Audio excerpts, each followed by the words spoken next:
미국의 한 야구팀 감독은 계속되는 패배로 경질을 당할 위기에 몰려 있었습니다. 야구팀의 재정적인 지원이 끊겨서 우수한 선수들을 스카웃하지 못한 상태에서 성적이 좋지 않는 것은 어쩌면 당연한 결과였죠. 팬들은 구단에게 승리를 요구했지만 매번 패배만 가져왔습니다. 그래서 감독은 심한 스트레스와 고민에 빠지게 되었죠. 그러던 어느 날 운전을 하다가 하도 목이 말라서 차를 세우고 어느 가스스테이션에 들어가서 컨비니언스 스토어에 들려 음료수를 사려고 하는데 냉장고에 안에 있는 우유팩에 글씨가 뚜렷하게 쓰여 있는 것이 눈에 띄었습니다. 그게 뭐냐면 Happy cows give more milk. Happy cows produce more better. Happy cows produce better milk. 그 말은 기분이 좋은 소들은 젖을 더 많이 생산한다, 그런 얘기죠. 그 순간 정신이 갑자기 번쩍 들었어요. 아, 그래, 이제부터는 선수들을 칭찬해주고 기분 좋게 해주고 격려해야지. 그래야 좋은 결과가 나오겠지. 왜냐하면 그동안에는 성적이 안 오르니까 선수들을 닥달하고 야단만 쳤는데 그 글씨를 보는 순간에 아, 이제부터는 칭찬이야. 그래서 그 다음 날부터 전혀 다른 감독이 되었다고 합니다. 자네는 무한한 능력을 가졌어. 가능성이 있단 말이야. 홈런을 치기를 기다린 저 스탠드에 앉아있는 저 모든 사람들을 한번 생각해봐. 그걸 생각하고 힘있게 한번 쳐봐. 자네 안에 숨어있는 거인을 끄집어내라고. 자네는 잠재력이 있어. 얼마든지 잘할 수 있다니까. 또 이렇게 칭찬과 격려를 받은 선수들은 사기가 충천해졌고 그 팀은 승승장구하게 되었습니다. 그는 훗날 미국 메이저 리그의 최고 명장이 된 LA 다저스의 타미 라소르다라는 감독이었습니다. 사람은요, 누군가에게 신뢰받고 인정을 받은 대로 돼간답니다. 칭찬을 받으면 내 속에 있는 최고의 능력을 끄집어내게 되어 있대. 근데 어린아이들을 칭찬할 줄 모르고 그저 야단만 치면 주눅이 들어서 길을 펴지 못하게 되고요. 길을 펴지 못하면 내 속에 있는 잠재력을 끄집어내지 못해요. 그러니까 실패의 인생을 살 수밖에 없게 되는 것이죠. 김창욱 쇼라는 게 있는데 그걸 보는 순간에 아주 재밌는 설문조사 결과를 제가 발견했습니다. 한국 남성들은 아내로부터 사랑해라는 말보다는 남편을 인정해 주기를 원한대요. 남편은 아내에게 인정받기 원하고 아내는 공감받기를 원한대요. 그래서 아내가 오늘은 좀 힘들어. 그럼 그래, 얼마나 힘들어 라고 공감해 주면 그날 힘든 모든 것이 물거품처럼 다 사라져 버린대요. 특히 한국 남성들은 칭찬보다는 야단을 맞고 자랐잖아요. 그 대학 가는 게 자녀들에게 얼마나 큰 문제입니까? 그러니까 대학을 수능을 잘 보고 대학을 합격을 하면 자랑하고 싶어서 아빠 나 오늘 대학에 붙었어 라고 말하면 아 그래 내 아들 참 잘했다. 정말 내 아들 자랑스럽구나. 내가 이렇게 좋은데 너는 얼마나 좋으니 하고 끌어안아주면 얼마나 좋겠어요. 그런데 대부분의 부모님들은 그래? 대학 붙었어? 방심하지 마라. 이제부터 시작이야. 내 말 알았지? 알아들었지? 이렇게 욱박지른다는 거예요. 이게 보통 한국의 사람들이 하는 모습이에요. 어떤 남편이 회사에서 진급을 하고 집에 돌아와서 아내에게 자랑하고 싶었어요. 그런데 이 한국 남성들은 자랑하는 게 어쩌면 그렇게 쑥스러워하고 부끄러운지 몰라요. 여보, 이번에 진급했나 봐. 그리고 제대로 쳐다보지도 못하고 쑥스러워서 그 말 해놓고 얼른 방 안으로 쏙 들어가는 게 한국 남성들의 모습이거든요. 왜냐하면 어려서부터 자꾸만 야단만 맞고 자란 그런 것 때문에 그런 거예요. 그럴 때 아내가 오 여보 대박, 정말 당신 대단하다. 나도 이제 친구들 앞에서 기 좀 펴게 생겼어. 내가 이렇게 좋은데 당신 얼마나 좋아. 그렇게 해주면 얼마나 좋겠어요. 그렇게 하면 남편은 어깨를 쓱 펴고 으쓱 하면서 아이 좋긴 뭐 그냥 아이 쑥스럽게 밥이나 차려 배고파. 그러고 방 안으로 들어가는 이게 보통 한국 사람, 한국 남성들의 모습이지. 아내가 감동해주면 남편은 아내를 위해서 목숨을 걸고 사랑한대요. 그런데 대부분 아내들은 그래 아이고 이제 대리 딱지 면했어. 아이고 내가 하라는 대로 하니까 되지. 그렇지. 이제부터 내 말만 들어. 그러면 자다가도 콩 떠 먹을게. 알았지? 여보 알았지? 이렇게 옥박 지른다는 거예요. 또 여자들도 남편에게. 그러니까 남편이 자존감이 확 사그라들어 버려요. 칭찬은 고래도 춤추게 한다는데 어떻게 부부가 그렇게 칭찬할 줄 모르는지. 오늘에 등장한 빌라델피아 교회는 주님으로부터 칭찬만 받은 그런 교회였습니다. 주님으로부터 받은 칭찬 그리고 약속은 무엇일까? 첫 번째로 장차 환난의 때를 면하게 해주겠다. 네가 내 이름을 지켰은즉 내가 너를 지켜주고 너의 환난의 때를 면해 주겠다라고 칭찬과 약속을 함께 하셨습니다. 필라델피아 교회는 말세 시대의 가장 모범적인 교회상을 우리에게 보여주고 있어요. 여러분이 차트를 보는 것처럼 여기 보면 주님의 칭찬, 적은 능력을 가지고 내 말을 지키며 내 이름을 배반하지 아니하였다라고 칭찬하시고, 그리고 명령은 네가 가진 것을 굳게 잡아 아무나 네 멸관을 빼앗지 못하게 하라. 그러면 주신 약속은 내 하나님 성전의 기둥이 되게 해주겠다. 그런데 여기 보면 여러분이 보는 것처럼 이 교회는 책망이 하나도 없어요. 7교회에서 전혀 책망이 없는 교회, 얼마나 이 세상의 모범적인 교회인지 몰라요. 빌라델피아라는 지역은 땅이 굉장히 비옥해서 포도 재배를 많이 해가지고 포도주 생산지로 유명합니다. 지금도 거기서 포도주가 많이 나죠, 터키에서. 이 도시는 BC 140년에 버가모의 왕 필리포스라는 왕이 자신의 이름을 따서 형제사랑이라는 이름의 필라델피아라는 그 이름을 지어줬다고 합니다. 이슬람 교도들이 판치고 있는 터키에 아직도 원형 그대로 남아있는 유일한 교회가 이 필라델피아 교회예요. 소아시아 7교회는 다 폐허가 되고 사라졌는데 왜 이 필라델피아 교회당은 가장 오랫동안 남아 있을 수 있었을까요? 그것은 주님의 약속 때문이었습니다. 주님의 말씀을 너희가 신실하게 지켜서 장차 온 세상의 시험과 핍박의 때를 면하게 주시겠다는 약속을 지켰다라 그 말이에요. 네가 나의 인내의 말을 지켰은즉 내가 또한 너를 지켜 시험의 때를 면하게 하리니 이는 장차 온 세상에 임하여 땅에 거하는 자들을 시험할 때다.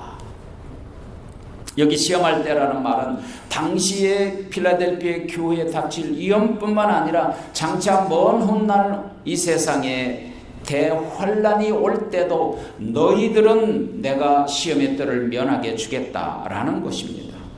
너희가 내 이름을 지켰으니 나도 너희를 지켜주겠다는 거예요. 너희가 내 이름을 배반하지 않았으니 나도 너희를 배반하지 않겠다는 거예요. 그 대신 너희를 환난의 때를 면하게 주겠다, 그런 뜻이죠. 7년 대환란이 오기 전에 과연 공중으로 들림받을 만한 신자들이 이 세상에 얼마나 있을까 생각해 봤습니다. 이 말씀과 관련해서 하나님의 말씀을 붙들고 지키면, 예수 이름을 배반하지 아니하면, 신앙 고백을 버리지 아니하면, 어떤 환난과 핍박에도 예수 그리스도를 붙잡고 있으면 이런 환난의 때를 면하게 하시고 휴거되게 하겠다, 그런 약속 아닌가요? 예수님께서 마태복음 24장에서 역사의 종말에 큰 환난의 때가 올 것이라고 말씀하셨어요.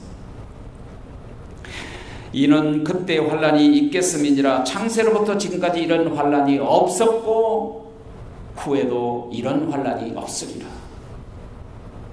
앞으로 다가올 이 대환난은 창세로부터 전무후무한 환난이라는 거예요. 이 환난의 때에 오기 전에 우리의 하루하루의 삶을 어떻게 살아야 할 것인가? 오늘 그 말씀을 우리에게 가르쳐주고 있는 거예요.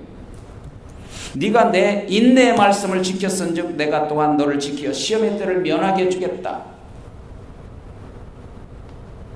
고난의 시대에 참고 견디면서 내 말을 지켰으므로 내가 이 환난의 시대를 면하게 해주겠다. 들림받게 해주겠다는 거 아닌가요?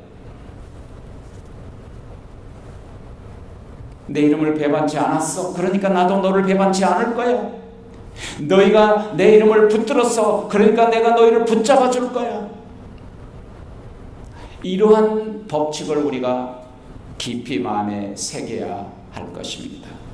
그래서 주님께서 격려해 주십니다. 볼지어다 내가 내 앞에 열린 문들을 두었으되 능히 닫을 사람이 없고 한 번 열면 닫을 자가 없고 한 번 닫으면 다시 열 자가 없다라고 말씀하셨어요. 이게 주님의 권세예요. 권세. 아무도 천국 문을 닫을 자가 없어요. 내가 네 행위를 아노니 네가 작은 능력을 가지고도 내 말을 지키며 그랬으니까 나도 네 이름을 지켜주겠다라고 하신 거예요.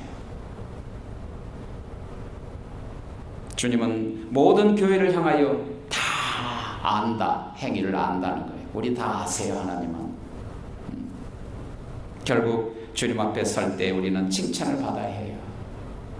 핑계대는 거 다 알고 합리화하는 거 다 알고요. 뭐 때문에 다 알아요. 주님 앞에 우리는 진솔해야 돼요. 다 아시는 분 앞에 무슨 핑계가 필요해요. 차라리 부족함을 고백하는 게 사는 길이죠. 너의 믿음의 시련이 불로 연단하여도 없어질 금보다도 더 귀하여 예수 그리스도 나타나실 때의 칭찬과 영광과 존귀를 얻게 하려 합니다. 예수님 오실 때 칭찬과 존귀와 영광을 너희에게 나타내게 하려 합니다. 우리가 예수님 오실 때 존귀와 영광과 칭찬을 받으려면 하나님의 말씀을 버리지 말고 주 예수 그리스도를 붙잡고 살아가라는 것입니다. 그렇다면 필라델피아 교회가 받았던 두 번째 칭찬과 약속은 무엇인가?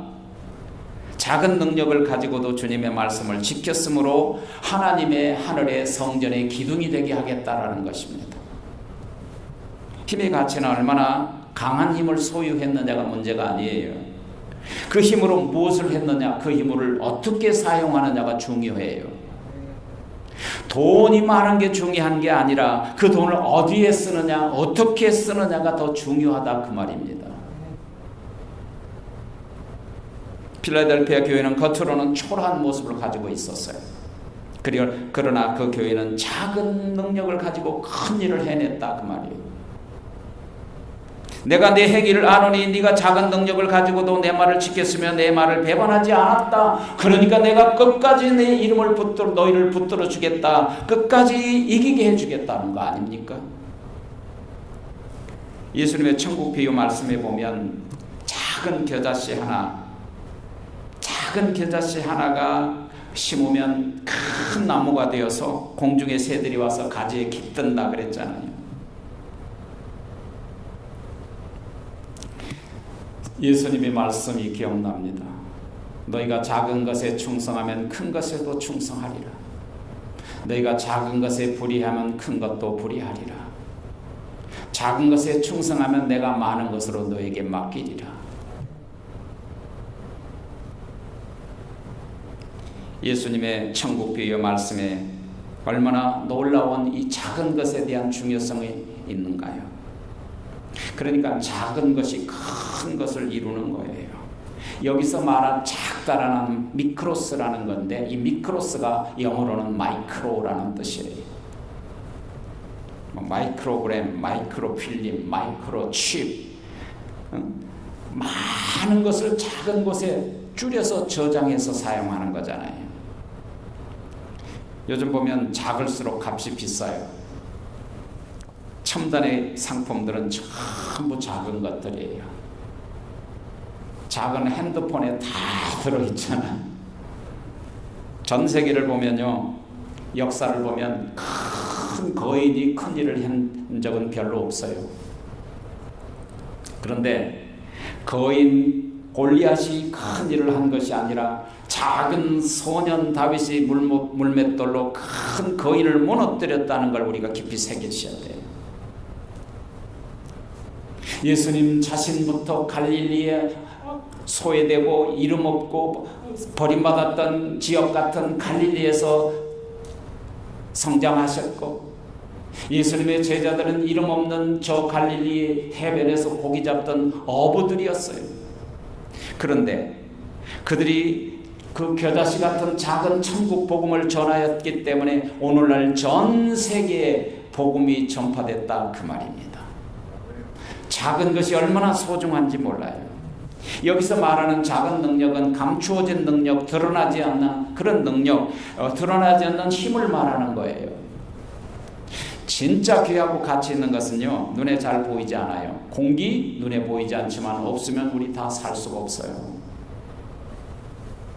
육신적인 것보다는 영적인 것이 훨씬 우리를 지배하고 강한 거예요. 외면적인 것이 중요한 것이 아니라 내면의 강함이 곧 강한 사람이에요.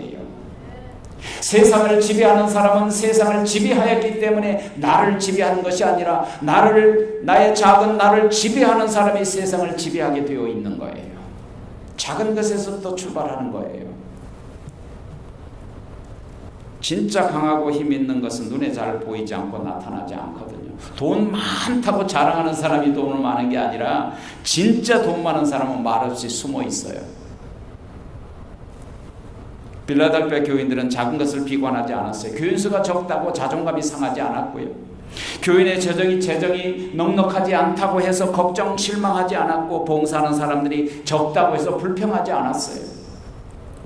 내가 출발하여 일을 했기 때문에 큰 하나님의 능력을 행했다 그 말이에요. 작은 나부터 하면 되는 거예요. 지금 내가 가지고 있는 작은 게 뭐예요, 여러분?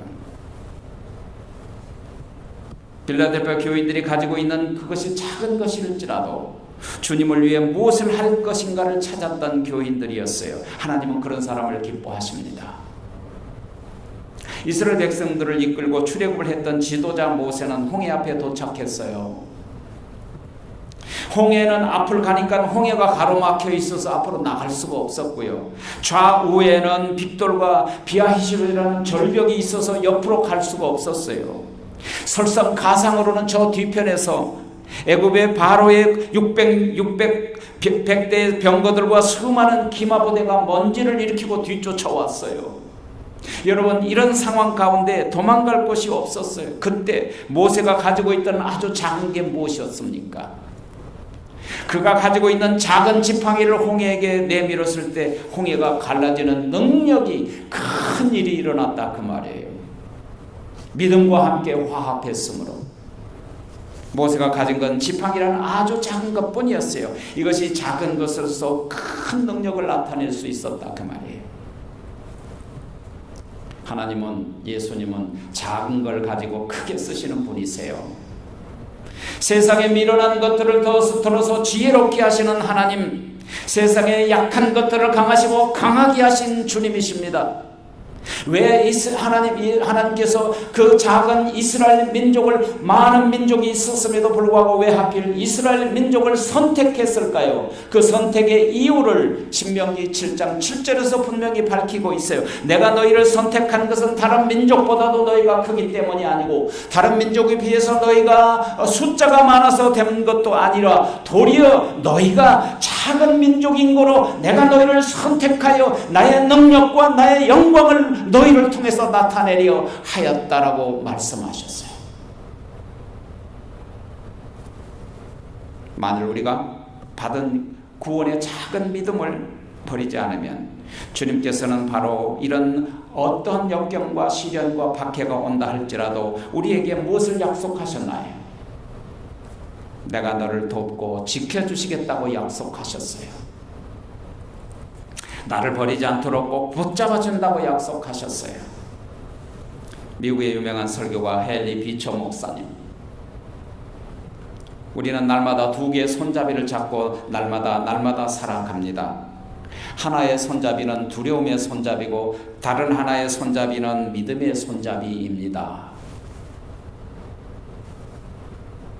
비처 목사님이 말한 믿음의 손잡이라는 것은 이 세상에서 주님을 의지하고 주님의 말씀을 붙잡고 신앙 고백을 지키고 살아가는 삶이 믿음의 손잡이에요. 이것이 바로 작은 믿음을 가지고 주님의 말씀을 지키는 자들이다 그 말이에요. 역사적인 대문호 톨스토이, 저는 희한하게 중학교 때부터 톨스토이 전집, 톨스토이의 그 책들을 많이 읽었어요. 근데 거기 보니까 인생의 3대 질문이라는 아주 작은 책자가 있어요. 첫째 질문은 이 인생에서 가장 중요한 시간은 언제인가? 두 번째 질문은 이 세상에서 가장 소중한 사람은 누구인가? 세 번째 질문은 이 세상에서 가장 중요한 일은 과연 무엇인가? 여러분이 만일 이런 질문을 날마다 하면서 살아간다면 결코 실패하지 않아요. 근데 톨스토이는 뭐라고 대답해 주었느냐면 가장 중요한 시간은 현재다. 왜냐하면 이 현재만 하나님이 우리에게 주신 내 것이기 때문이다. 두 번째 대답이에요. 가장 귀중한 사람은 누군가? 가장 나와 가장 가까운 사람이다 그랬어요. 가장 가까운 사람을 소중하게 생각하지 않는 사람은 정말 어리석은 사람이죠. 세 번째 가장 중요한 일은 지금 내가 행하는 선한 행위다 그랬어요. 지금 내가 행하는 선한 행위다. 성도에게 있어서 가장 중요한 시간은 오늘뿐이에요. 오늘은 주님이 주신 내 것이에요. 어제도 내일도 내 것이 아니에요. 오늘은 주어진 확실한 시간 속에 오늘 내가 살아가는데 가장 소중한 사람은 내 곁에 가장 가까운 사람이고 가장 중요한 것은 내가 오늘 주어진 이 시간에 행하는 선한 행위다 그 말이에요. 그렇다면 절대 인생이 실패하지 않는다는 거죠. 어떤 환난이나 핍박이 다가오더라도 하나님의 말씀을 지키고 예수 그리스도의 믿음을 지켰다고 예수님은 빌라델피아 교회를 칭찬하셨어요. 적은 능력을 가지고 너희가 내 말을 지켰은즉 나도 너희를 지키라고 칭찬하신 거예요. 그렇다면 빌라델피아 교회가 받은 또 하나의 칭찬과 약속은 무엇인가? 세 번째로는 너희가 주의 이름을 배반치 아니하였으므로 내가 새 성전, 하늘나라에 있는 새 성전에, 새 예루살렘 성전에 기둥이 되게 하겠다라고 약속하신 거예요. 오늘 본문은 이 교회가 상당한 어려움을 당하고 있었다는 확실한 증거들이 있어요. 왜냐하면 내 이름을 배반치 않았다라고 했기 때문에 배반할 수밖에 없는 현실이었다 그런 얘기죠. 그럼에도 불구하고 내 이름을 붙잡고 믿음을 버리지 않고 나를 배반하지 않았다라고 말씀하셨으니까 신앙 고백을 버리지 않은 거예요. 이 교회가 지금 주님의 이름을 배반할 수 있는 심각한 역경의 직면에 있었어요. 거기에 보면 오늘 말씀 가운데 이런 말씀이 있죠. 자칭 유태인이라 하나 그렇지 않고 거짓말하는 자들이라 그랬어요. 실상은 거짓말쟁이라네요. 그들이 자칭 유태인이라고 하면서. 여러분 가장 가깝잖아요. 그 교회 유태인들이 함께 살았고 주위에 함께 살았으니까 가장 가까이 있는 사람들이잖아요. 교회에서 문제를 일으키는 사람이 있다면 잘 믿는 사람입니까? 아니면 잘 안 믿는 사람이에요? 교회에 문제를 일으키는 사람이 있다면 봉사를 잘하는 사람입니까? 전혀 봉사하지 않는 사람인가요? 교회에서 문제를 일으키는 사람이 있다면 오래된 신자인가요? 이제 막 들어온 새 신자인가요? 이와 같이 빌라델피아 교회는 믿지 않는 이방인들에게 환난을 당한 게 아니라 가장 가까이 있는 잘 믿는다고 하는 믿음이 있다고 하는 유태인들에게 핍박을 받았다 그 말이에요. 가장 가까운 형제들로부터 고난을 받은 거예요. 이것이 바로 그런 의미에서 네 원수가 집안에 있다 그런 뜻이죠. 유대인들은 스스로 하나님의 백성들이라고 자부하고 실상은 사탄의 도구로 사용했다, 그런 얘기예요. 여기 9절에 보니까 보라 사탄의 회 곧 자칭 유태인이라 하나 그렇지 않고 거짓말하는 자들 중에서 몇을 네게 주어서 저희로 와서 너희 발 앞에 절하게 하고 내가 너를 사랑하는 줄 알게 하리라. 이게 무슨 소리냐면, 그런 핍박과 고난 속에서도 믿음을 버리지 않고 하나님의 이름을 끝까지 붙들면 너희들을 핍박한 그들이 너희들에게 와서 무릎을 꿇고 내 앞에 예수님 앞에 무릎을 꿇고 그리고 그들이 다시 돌아서서 하나님의 사람들로 회개하여 만들어주겠다, 그런 뜻이죠. 빌라델피아 교인들은 그런 고난을 당해도 끝까지 주님을 배반하지 않았어요. 그랬더니 핍박하는 자들이 와서 무릎을 꿇었다, 예수님 앞에. 여러분, 만일 우리가 그런 환난 가운데 놓여 있다면 과연 모든 것을 감수하고 나의 주님, 나의 구속자 예수 그리스도를 끝까지 붙잡을 수 있을까요? 칼빈은, 유명한 요한 칼빈은 그 책에서 이렇게 권면하고 있어요. 만일 우리가 그런 일을 당하면 순교 이상 더 영광스러운 것은 없다. 순교 이상, 우리가 그런 상황에서는 순교 이상 더 영광스러운 게 없어요. 다시 말하면 목숨 구걸하려고 하지 말라는 거죠. 오늘 7절에 보니까 빌라델피아 교회 사자에게 편지하기를 거룩하고 진실하사 다윗의 열쇠를 가지신 이 곧 열면 닫을 사람이 없고 닫으면 열 사람이 없는 이가 가라사대. 주님께서는 다윗의 열쇠를 가지고 등장하신 거예요. 천국 열쇠를 가지신 예수님은 문을 열 수도 있고 닫을 수도 있는 주권자세요. 그런데 그 열쇠로 이 교회의 천국 문을 열어주시겠다고, 열어놓으셨다고 말씀하셨어요. 내가 너희에게 천국 문을 열었으니 닫을 자가 없을 것이라고 하신 거죠. 볼지어다 내가 네 앞에 열린 문을 두었느니라. 다윗의 열쇠를 가지시는 분이 이 교회 앞에 열린 문을 두었다라고 선언하셨어요. 그러므로 천국 문을 닫고 열 수 있는 권세를 가지신 주님께서 빌라델피아 교회 앞에 천국 문을 그냥 활짝 열어놓으신 거예요. 천국 문을 활짝. 여전히 고난과 박해가 있고 주님의 대적들이 있었지만 주께서 천국 문을 여셨기 때문에 복음은 여전히 승리하고 그리스도의 예수의 이름은 존귀하게 되며 새로운 역사를 이어나갔다, 그런 뜻이죠. 이와 같이 필라델피아 교회처럼 적은 능력을 가지고 믿음을 지킨다면, 어떤 환난과 핍박 중에서도 주님의 말씀에 순종한다면 우리에게 주신 약속이 뭐라고 하셨습니까? 내가 속히 이 말이니 네가 가진 것을 굳게 잡아 아무나 네 멸관을 빼앗지 못하게 하라는 거죠. 필라델피아 교회는 과연 자기의 멸관을 잃어버리지 않았던 교회였다, 그런 뜻이죠. 초대 교인들은 이 멸관을 갖기 위해서 순교한 거예요. 운동선수들이 이 멸관을 받으려고 밤낮으로 끊임없이 땀을 흘리죠. 여기 상급을 바라봤던 교회의 멸관을 잃어버리기를 원하지 않았던 빌라델피아 교인처럼, 특히 7교회가 불순종하여 하나하나 다 소멸되어 갔지만 빌라델피아 교회는 소아시아 지역에서 가장 오랫동안 끝까지 남아 있었던 교회예요. 언제까지 남아있는 줄 아십니까? 역사를 보니까 복음을 끝까지 지키고 있던 이 빌라델피아 교회는 최후의 남은 신자들이 1차 세계대전 때까지 그 교회에서 신앙생활을 하고 있었다는 거예요. 다 소멸되고 6교회는 없어졌지만, 그리고 1차 세계대전이 끝나면서 그들은 전부 그리스로 넘어갔다고 해요. 소아시아 지역의 심각한 환난 중에서도 예수님께서는 그 교회를 끝까지 붙잡아 주셨다. 환난을 면하게 하시겠다는 약속을 지키신 거예요. 왜 그랬을까요?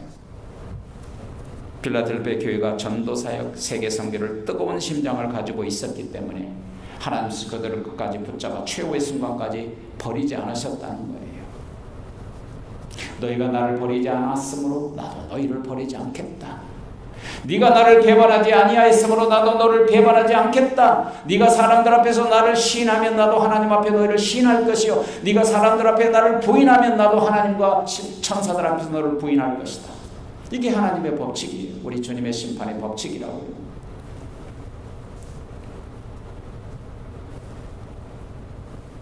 이기는 자는 하나님의 성전의 기둥이 되게 하리니 내가 하나님의 이름과 하나님의 성 예루살렘에 내 하나님으로부터 내려오는 새 예루살렘의 이름과 나의 이름을 그 위에 기록하리라.